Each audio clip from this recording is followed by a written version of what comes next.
Hello YouTube. Welcome back to the RV-14 build, aka Bald Man building an airplane, or whatever you want to call it. We return to Ryan's quest to build an airplane, where we left off with the wing spars after the J channel was drilled incorrectly. I've since then ordered new J channel, received new J channel, and properly marked where not to drill on the bottom flange of the right spar.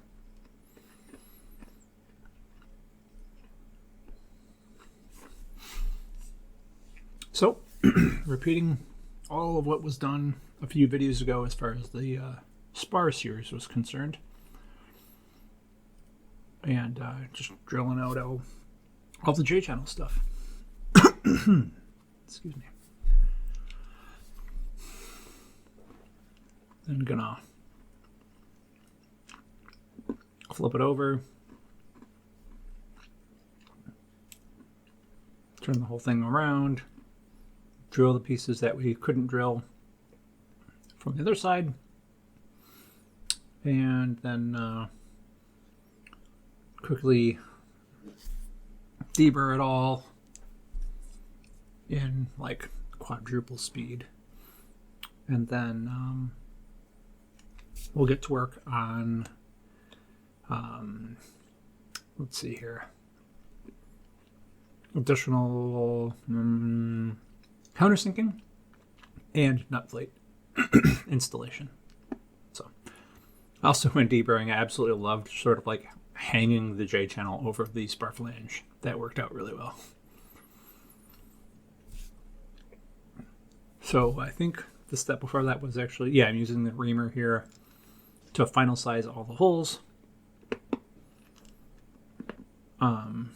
And then it gets into countersinking.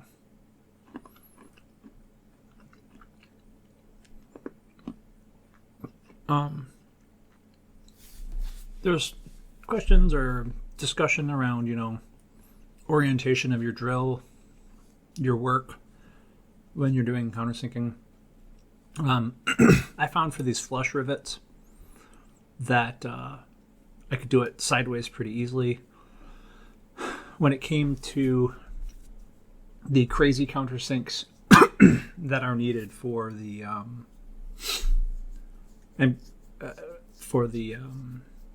tank skin attach points, which are in between these nut plate holes, and also the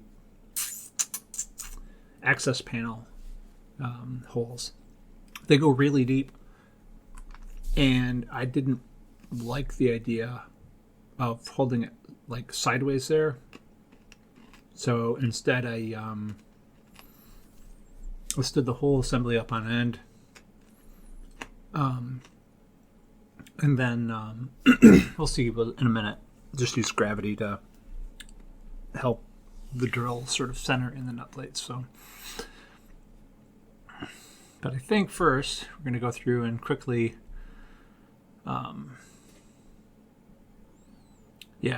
install all the nut plates. Excuse me. Wow. Just ate lunch. The thing I loved about doing these nut plates and any sort of repetitive process is like you kind of figure out a groove in which it becomes easy to do. So for these nut plates, my groove was simply I put one in, put a cleco in it, put a rivet in the other side, squeeze that rivet, and then from there on out, you can see I basically take the cleco out, put in another one, then I squeeze two rivets, which starts the next nut plate, and then I move the cleco and put a new one in, and it just like streamlines the whole process. You figure out pretty quickly how to become efficient with your tool swapping as you go, so that way you're not repeating a process too many times. Or when you are repeating a process, you're trying to do the most efficient way. You're trying to do it the most efficient way possible.